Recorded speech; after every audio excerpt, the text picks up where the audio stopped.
네, 이번 한 주의 정치권 동향과 이슈를 짚어보는 뉴스N의 맞짱 토론 시간입니다. 오늘도 날카로운 분석과 뜨거운 토론을 펼쳐주실 두 분이죠. 최민희, 정호김 두 전 의원 나와 계십니다. 어서 오십시오. 어서 오세요. 네, 오늘 주제는 아무래도 여야 모두의 비례정당 문제가 될 수밖에 없는데요. 양쪽 다 지금 홍역을 치르고 있습니다. 폭풍이 있는데요. 먼저 이제 공천 파동으로 결국 지도부가 총사퇴하고 공관위를 새롭게 하고 다시 또 후보 명단을 정비하겠다라고 한 지금 미래한국당과 통합당의 상황. 지금 당 소속은 아니지만 그래도 주변에 아는 사람들이 많을 건데 어떻게 보십니까? 정호김 전 의원. 글쎄 이번 선거에서 지금 그 전 자유한국당이 보여줄 수 있었던 것은 범보수와 중도를 통합하는 미래통합당을 만들어서 혁신적인 공천을 하는 모습을 보여줘야 되는데 네. 과연 그 지금 하루 이틀 사이에 일어났던 저런 것들이 보수 지지자들의 눈에 어떻게 비칠까?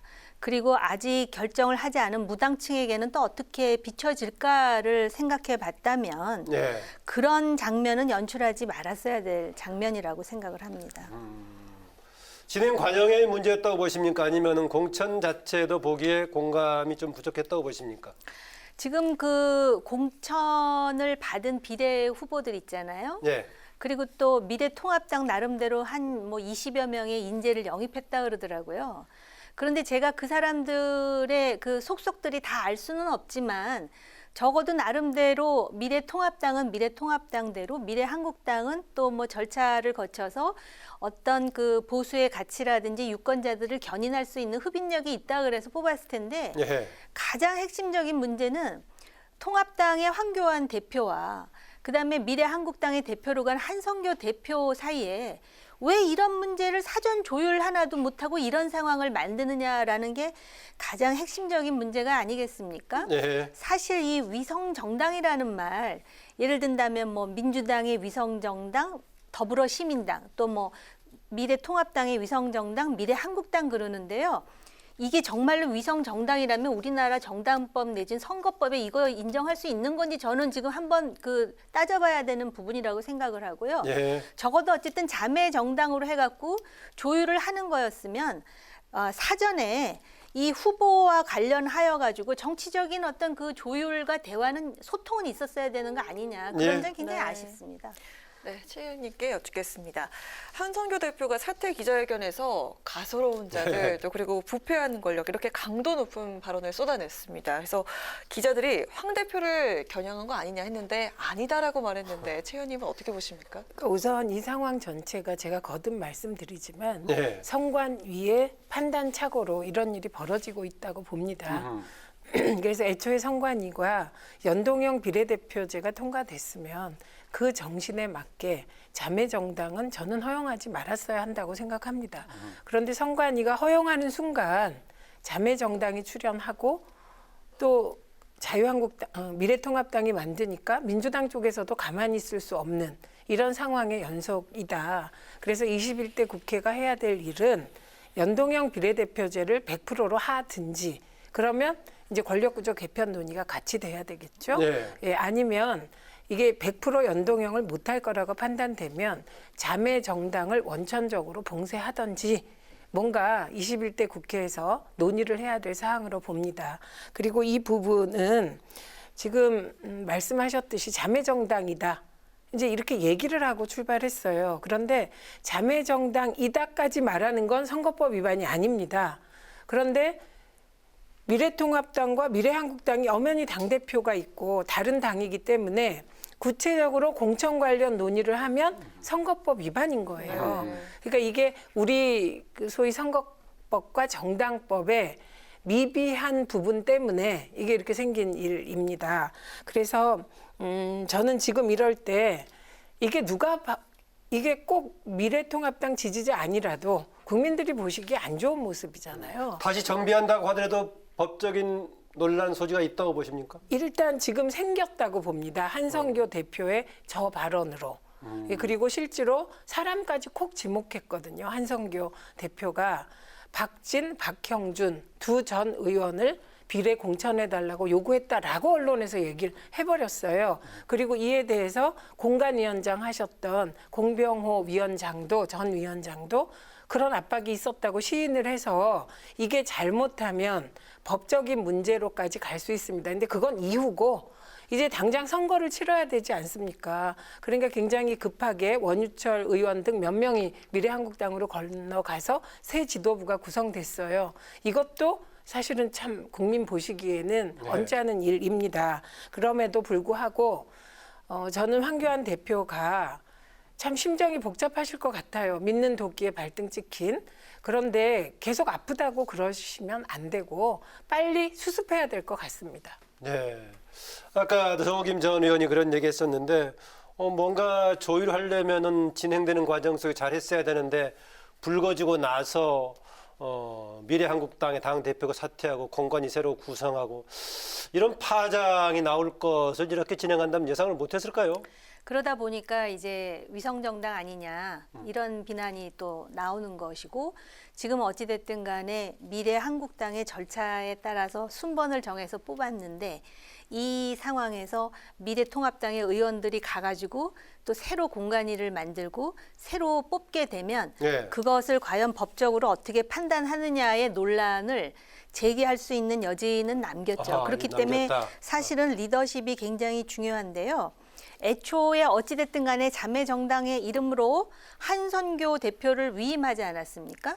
그러면 한선교 대표는 적어도 미래한국당의 대표지만 미래통합당과 긴밀히 조율을 했었어야 되는 거예요. 정치 도의상. 예, 예. 그리고 그런데 이제 가가지고 한선교 대표가 무슨 얘기를 하냐면 독자 정당으로서 움직이겠다는 언지를 몇 번 했었어요. 그랬죠. 공관위원장도 얘기를 그렇다면 했고요. 사전에 미래통합당에서 단도리를 하든지 해가지고 적어도 이런 상황을 연출하지는 말았어야 된다라는 것이고요. 또 하나 지금 뭐 그 박진, 박형준 뭐 이야기가 나오는데 예. 어찌됐든 공천을 거절했는데 거절하는 순간에 무슨 황교안 대표가 반응을 한 건 아니잖아요. 만약에 이게 사실이라면 또 황교안 대표 측에서는 금도를 벗어나는 일을 하지 않았다 그러니까 요 내막에 대해서는 당사자들 아니면은 알 수 없는 상황이고요. 사실 어떻게 보면은 역사적으로 미증류의 이런 비례정당을 만들다 보니까 공천 과정에서 생겼는데 지금 이것을 빨리 수습하는 일은 어쨌든 공관위를 새로 만들었다는 거 아닙니까? 예. 그렇다면 비례대표를 공천하면서 누가 봐도 고개가 끄덕여지는 그런 어떤 보관을 제시하는 외에는 다른 대안이 없습니다. 이거는 계속해서 어떻게 보면은 상대당에 빌미를 줄 수도 있고요. 예. 두고두고 유권자들 마음속에 이 부분을 상당히 불편하게 생각할 것 같습니다. 정말 정호김 전 의원 얘기대로 경험하지 못했던 여러 가지를 새로 경험하고 있습니다, 지금. 그래서 제가 선관위 얘기를 계속 하는 것이고요. 이건 선관위가 정말 결정을 잘못한 겁니다. 그래서 이건 누군가 선관위 결정에 대해서 정의당이 문제 제기한 것은 법적으로는 각하를 해버렸더라고요. 예. 네, 그런데 어쨌든 이 미증유의 사태에 대해서 아무도 책임 안 지는 건 정말 너무 국가기관이 무력하다고 생각합니다. 네. 그다음에 이제 여기엔 또 하나의 절차가 남아 있는데 미래한국당에 선거인단이 있으세요. 이분들이 60여 분 되거든요. 그렇죠. 예. 그런데 이분들은 대체로 미래통합당의 우호적인 분들이세요. 그러니까 백완규 위원장이 새로 임명됐던가요? 예, 새로 공관위원장이 임명됐어요. 배 위원장이. 네. 그런데 이분이 배규환. 네. 이분이 이제 또 이분도 똑같은 얘기를 하는 거예요. 독자적인 정당으로서 독자적인 절차를 하겠다는 요지로 얘기를 합니다. 그런데 그게 선거인단 투표에서 통과하려면 그렇게 할 수가 없는 구조인 것이죠. 네. 그래서 아마 이분은 새로 공관위를 구성하게 되면 이 공관위는 아무래도 미래통합당의 뜻을 충실히 반영한 비례대표 라인으로 구성하지 않을까 생각합니다. 그러니까 지금 저는 원칙의 잣대로 미래한국당을 비난하거나 이럴 수 있는 상황이 아니다. 네. 네, 이렇게 생각합니다. 그래서 논란이 여전히 남긴 상태로 진행이 될 수밖에 없는 그런 거네요. 지금 네. 후보 등록이 일주일도 안 남은 거로 26일, 제가 알고 27일이니까요. 있거든요. 예. 그럼 빨리 뽑아야 될 거 아니에요. 예. 그러니까 지금 이미 보여줄 걸 다 보여줬어요. 안 보여줘야 될 부분까지. 그러니까 7일 내에 어떤 식으로 수습을 해서 어떤 후보, 어떤 참신한 후보, 아 정말 저 정당이 저런 참신한 후보를 뽑았구나라고 보여줄 수 있는 그거 외에는 다른 보관이 없습니다. 예, 예. 이 지금 새로 공관위원장 되신 분도 그 부분을 유념해야 되고, 또 한 가지 지금 이제 일각에서는 한선교 마음대로 하려고 그랬다라는 이제 불만이 나오잖아요. 근데 이 당은 공당이에요. 그렇기 때문에 한선교 공천이 되어서도 안 되고, 또 세간에서 의혹을 갖듯이 미래통합당이 좌지우지하는 공천으로 보여서도 안 되는 거예요. 예. 적어도 솔직히 제가 이런 말씀을 드리는 게 적절하지 못할진 모르지만, 그 안에서 어떤 압력이 가해지고 영향이 가해졌는지는 모르지만 적어도 외견상 정말 괜찮았어라고 보여줘야 된다라는 겁니다. 예. 저 동의하는 게요. 지금 도덕적인 잣대로 누가 잘못했어, 누가 뭐 했어요, 국민들 안 통합니다. 왜냐하면 지금 미래통합당, 그러니까 미래한국당은 이 과정에서 또 하나를 건졌어요. 그게 뭐냐면 기존의 의원 6명이 현역 의원이 넘어갔는데 어제 4명이 더 넘어간 거예요. 그러니까 현역 의원 10명을 보유한 정당이 된 겁니다. 미래한국당은. 네. 그러니까 지금 상황이라면 번호 경쟁이 복잡해지겠네요. 그렇죠. 네. 번호 1번을 가질 가능성이 높아졌죠. 미래한국당이. 그런데 이제 그런 국민들은 뭘 기준으로 투표를 하시려고 할까? 정당 투표를. 저는 네. 인물로 할 것 같습니다. 그래서 지금 아직 비례가 확정되지 않은 정당들, 이게 전부예요. 네. 예, 정의당만 확정된 거죠. 예, 그러니까 그 나머지 정당들은 얼마나 국민들이 납득할 만한 인물을 비례로 추천하느냐에 따라서 국민들의 표의 향배가 결정될 거라고 제가 봅니다. 이제 한마디만 더 말씀을 드리냐면은, 과연 근데 이제 지금 코로나로 정신없는 국민들이, 그 이쪽은 1번이 민주당 후보인데 이 비례대표는 1번이 이제 보수 정당이 올라가면 왜 그렇게 1번은 국민들을 순서만 앞에 갈 수는 있겠죠. 번호는 국민들을 정해진 그렇게 힘들게 거니까요. 하는지라는 것하고요. 또 하나는 지금 국민들이 벼르고 있답니다. 비례정당? 국민들을 뭘로 보고, 비례정당의 취지가 뭐예요? 국민의 의사를 일일이 반영해서 사표를 방지하자는 거지 않습니까? 그런데 이런 식으로 비례정당을 양쪽이 똑같다는 거예요. 더 재밌는 거는 우리가 조금 있다가 이제 그 비례연합정당입니까? 그 얘기를 이제 할 건데, 네. 더불어민주당의 서른 의원이 무슨 얘기를 하냐면, 오늘 인터뷰를 하면서 차라리 미래한국당의 방식이 비례연합 정당의 참여보다 훨씬 나을 것 같다. 그러니까 그 당도 상당히 좀 사정이 복잡하다라는 걸 그 한마디로 일축하는 거예요. 그렇기 때문에 지금 이 비례 정당이라는 걸 만든 것에 대해서 몇몇 그 소수 정치인들이 그런 말 하지 않습니까? 예. 민망하고 불편하고 뭐 얘기하는데, 적어도 우리가 이런 거에 대해서는 지금 고등교육을 받은 사람으로서 지금 상황을 좀 정확히 봐야 되는 눈이 지금 필요할 것 같습니다. 네, 나온 김에 민주당 비례정당 얘기를 좀 해보죠. 예. 네, 민주당도 역시 비례정당으로 홍역을 치르는 것 같은데요. 더불어시민당에 참여하는 이 신생정당 검증이 안 됐다는 논란이 있습니다. 먼저 정 의원님부터 여쭙겠습니다. 논란에 대해서 어떻게 아니 생각을 그러니까 하시나요? 우리가 지난주까지 그렇게 논쟁을 벌이면서 정계련에 대해서 말씀을 하셨잖아요. 그래서 그렇게 가는 건 줄 알았거든요. 아, 정치개혁연합으로 그렇습니다. 가는가 보다. 근데 지금 그 시민을 위하여 하면서 더불어 시민당을 명칭은 만들었는데, 바꿨죠. 그 심지어는 정의당의 심상정 대표도 그 말을 했더라고요. 본인도 잘 모르는 정당이다. 뭐 기본소득당, 시대전환당, 가자환경당, 가자평화인권당입니까? 그런데 이제 이러한 대표들이 모여가지고선 뭔가를 하면서 소위 그 가치 민주화 운동을 한 원로들이 모여 있는 시민사회인 정계련을 지금 소외시켰다라는 게 지금 정계련의 입장인 것 같아요. 그런데 여기서 또 지금 이제 문제를 제기하셨듯이 그 가자환경당의 대표 같은 경우에는 성추행 전력이 있어서 기소유예를 당했다. 근데 이거 그 율사들한테 물어보니까 기소유예라는 거는 혐의 사실이 있다라는 얘기랍니다. 죄의 그런데다가 경중에 따라서 네, 얘기된 거죠. 피해자는 3명인데 그중에 한 사람은 미성년자라는 거예요. 여기다 또 가자평화당은 유사 역사학인가 그 대표가, 그러니까 굉장히 이 자체에 대해서 민주당 안에서도 지금 부글부글 한다라는 지금 언론 보도를 봤는데, 이 부분에 대해서 양정철 민주연구원장이 민주당이 이 대표에 대해서 어떤 그 판단을 할 그런 권한이나 이런 게 없다 그러는데 물론 없겠지만 과연 이렇게 해서 같이 예. 후보를 냈을 때 유권자들이 어떻게 생각할지 저는 굉장히 그런 부분이 궁금합니다. 네.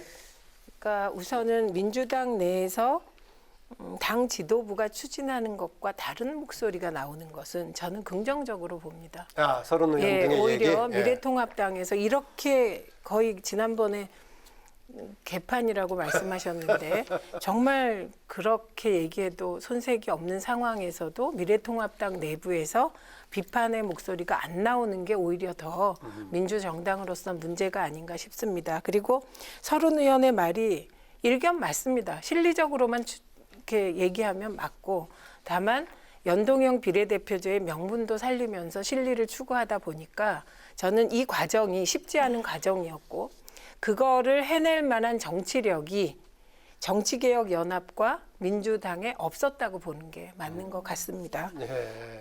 그리고 이제 지금 말씀하신 검증 자질 뭐 이런 얘기. 네, 그거는 그렇게 얘기한 게 아마도 이 전체 과정에 대해서 국민께 죄송해서 군색한 변명을 한 것으로 보고요. 네.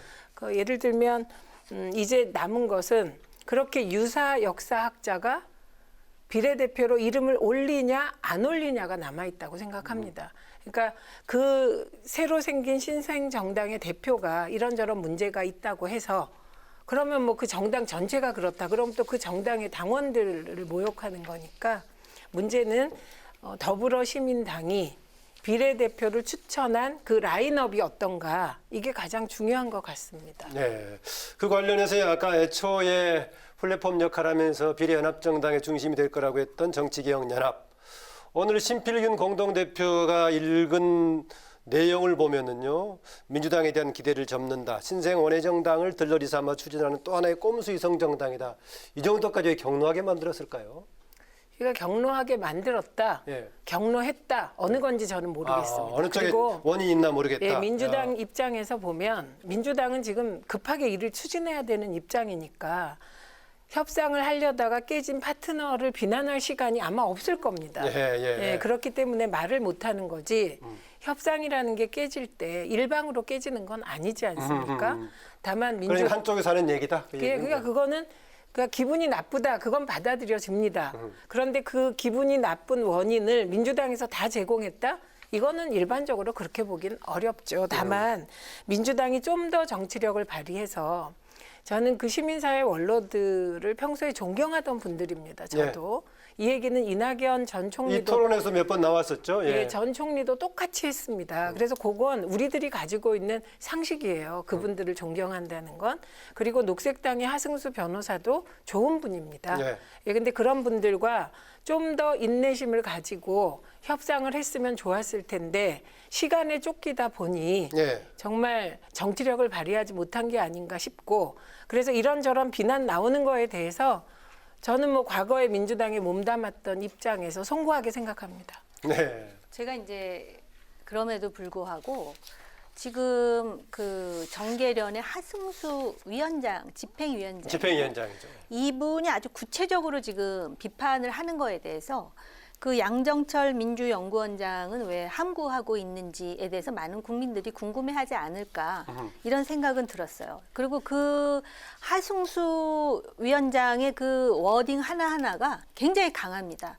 정말 그 양정철 원장이야말로 적폐 중에 적폐다. 연합 정당이라는 원래 이 하승수 위원장이 이 비례 정당에 대해서 운동을 해왔죠. 운동을 하신 분인데 이 연합 정당의 중요한 기획을 말아먹었다. 그리고 민주화 운동 원로들에 대해서 마타도를 퍼뜨리는 기본도 안 된 인간이다. 그러면서 하는 말이 어떻게 이낙연보다 양정철이 더 세냐?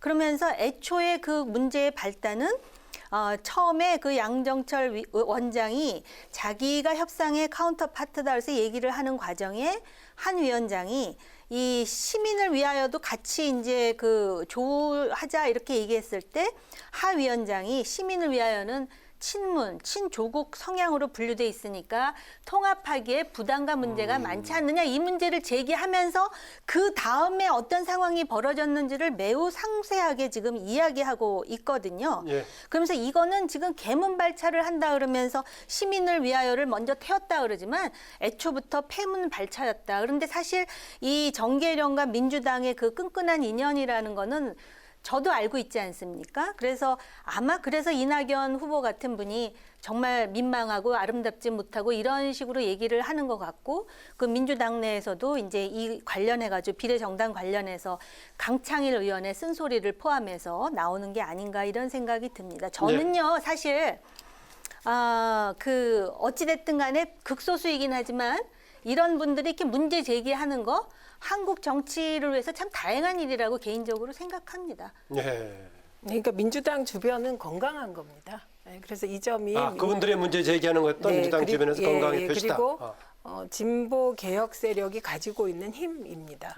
그래서 하승수 위원장이 뭐 분노했으니까 저런 얘기를 할 텐데 뭐 지금은 그 분노를 접어두고 빨리 정치개혁 연합을 추스를 때가 아닌가 싶습니다. 심지어는 사퇴시키라는 요구까지 하던데요. 아니, 그거는 뭐 또 요구하는 거고 민주당이 그거를 꼭 들어야 되는 건 아닌 것이고요. 그리고 저는 일반적인 협상의 원칙에서 바라볼 때 협상이 결렬되고 나면 사실은 공동의 책임이 50% 있다고 생각합니다.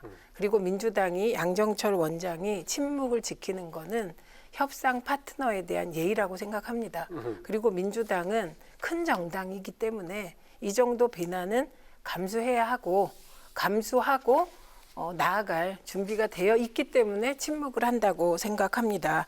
다만 그러니까 아까 말씀하시는데 핵심적인 말씀을 하셔서 말을 조금 보태자면 그러니까 미래당하고 녹색당의 일부에서 친문적 성향이 짙은 시민을 위하여하고는 같이 못하겠다 이렇게 나왔다고 합니다. 그러면 그랬을 때 민주당은 친문적이 아닙니까? 민주당은 문재인 대통령을 배출한 정당이에요. 그럼 민주당으로서 되게 곤혹스러웠을 것 같습니다. 그래서 이미 민주당의 정체성하고 충돌의 소지가 있었다라고 보는군요. 그러니까 뭐 그런 주장들이 그렇게 주장을 했을 때 뭐 그렇다고 협상이 결렬되는 건 아니라고 생각합니다. 저는 입장이 다르면 이게 어느 정도 절충할 여지가 있냐. 시간이 조금 있었다면 해결됐을 거고 시민을 위하여가 이미 정당 등록을 마친 상태에서 시민을 위하여를 배제하는 것이 그러면 그게 정치개혁연합의 태도는 옳았냐. 이렇게 논쟁을 시작하면 끝이 없는 논쟁이 되기 때문에 아마도 양정철 원장이 침묵하는 게 아닌가 합니다. 네. 아까도 정 의원님께서 총선 후보 등록일이 26일, 27일이니까 일주일도 안 남았다 이야기를 하셨는데요. 오늘이 20일이고요. 24일까지 후보 검증이 완료가 돼야 하는데 그럼 사흘 정도밖에 안 되는 시간 동안에 더불어시민당 제대로 후보 검증이 되겠냐는 논란이 있습니다. 근데 이건 똑같죠. 미래한국당도 지도부가 그렇죠. 바뀌고 대표가 마찬가지죠. 바뀌었기 때문에 시간은 모두에게 다 똑같습니다. 민주당에서 검증 키트를 파견해 준다는 얘기도 있던데.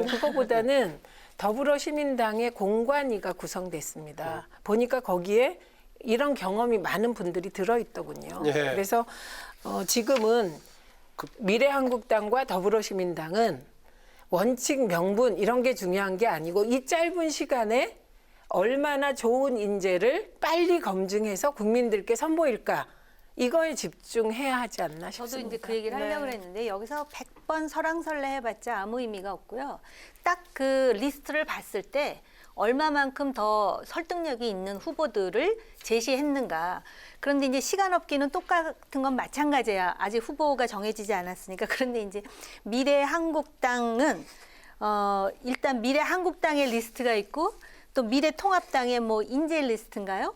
있지 않습니까? 그리고 더불어민주당도 민주당의 비례대표 후보군은 있지 않습니까? 근데 더불어민주당이 걱정하는 거는 그 당 외에 다른 지금 그 왜 가자로 시작하는 정당서부터 시작해갖고 여기서 일단 자율적으로 뽑을 텐데 여기서 어떤 상황이 벌어질지에 대해서 나름대로 노심초사하고 있는 게 아닌가.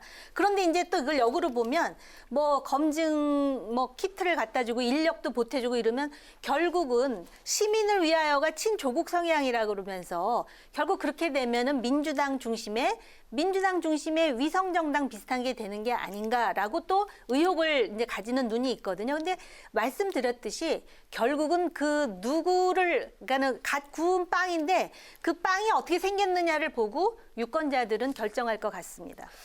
지금 아까 최민희 전 의원이 그런 얘기를 했었는데 그러다 보니까 유권자들도 후보들 면면에 주목하게 될 거다라는 것인데 좀 그렇게 될 가능성이 있어 보입니까? 어떻습니까? 그 우선은 그 더불어시민당에 정도상 소설가도 들어있더라고요. 네. 공관위원회. 그러니까 되게 그런 수준의 분들이에요. 좋은 분들이 있더라고요. 그러면 사실은 인재풀은 많이 갖고 있죠. 진보개혁 진영 쪽에. 그 민주당에서는 20 몇 명까지 이렇게 했는데 거기서 7명 정도밖에 하지 않는다면은 나머지는 어떤 사람들을 배치할까요? 이렇게 되는 거죠. 민주당은 애초에 어쨌든 비례연합정당 어떤 형식이든 구성이 되면 앞에 번호는 한 9명 정도는 처음에는 녹색당, 미래당, 그다음에 근데 시민사회. 그분들은 참여하지 그럼 이제 않으니까. 나머지 정당들 가자 무슨 당 이런 당이 만드는 인재들이 배치되겠죠. 어허. 그리고 그 뒷부분 9번 이상은 사실 그 당선권 아니라는 게 지금 16, 17로 보는 거잖아요. 그 정도까지 그러니까 얘기하더라고요. 7명 정도를 배치하는 거고 그 이후에는 순번을 배치해도 될지 안 될지 모르겠죠. 네. 그래서 민주당은 여전히 9번 이후에 배치하게 될 거고 앞부분에 대해서는 지금 엄청나게 인재를 지금 찾고 있지 않겠습니까? 우리가 이렇게 말로 떠드는 사이에도. 제가 질문했던 건 예. 일단 같이 연합했던 세력들이 있을 것인데 연합했던 세력들에서 후보군을 배출하지 않는다면은 연합의 의미가 없는 거 아니겠습니까? 배출하겠죠. 추천하고. 예. 지금 뭐 이제 민주당을 제외한 4개, 5개 정도 세력이 있는데 지금 아까 정옥이 민이 얘기했던 여러 가지 세력들에서 후보군을 배출할 거다 그렇게 보십니까? 아니 일단은 그렇게 독자적으로 해야 원래 그 연합 비례 정당의 취지라는 게 그런 거 아닙니까? 근데 어떤 사람을 배출할지 모르겠으니까 지금 노심초사하는 부분이 있는 것이고요. 그러다 보니까 민주당 내에서 그 차라리 비례 연합당 참여하는 것보다 미래한국당 방식이 나을 수도 있다. 이게 번갯불에 콩 구워 먹는 것도 아니고 이게 졸속 잡탕 공천이 될까 봐 걱정스럽다. 왜냐면요. 이게 우리가 그 공천의 그 과정을 보면 너무나 잘 알고 있는 사람인 것 같은데 막상 검증해 보면 별 얘기가 다 나오지 않습니까? 그리고 이게 선거 막바지인데 막바지에 어떤 상황이 벌어지느냐에 따라서 이게 선거에 결정적인 영향을 미칠 수도 있기 때문에 그런 걱정을 하지 않겠습니까? 물론 이건 제 추정입니다. 아니, 근데 제가 아까도 거듭 말씀드렸습니다만 앞에 한다고 이게 문제가 안 생기는 게 아니에요. 미래한국당 훨씬 일찍 시작했지만 비례 명단이 뒤집어지고 지금 선거법 위반 논란까지 일어나고 있거든요. 네. 그래서 서른 의원이 지금 그 얘기를 하는 것은 사실은 시기적으로 맞지도 않고 현실과도 안 맞는 거죠.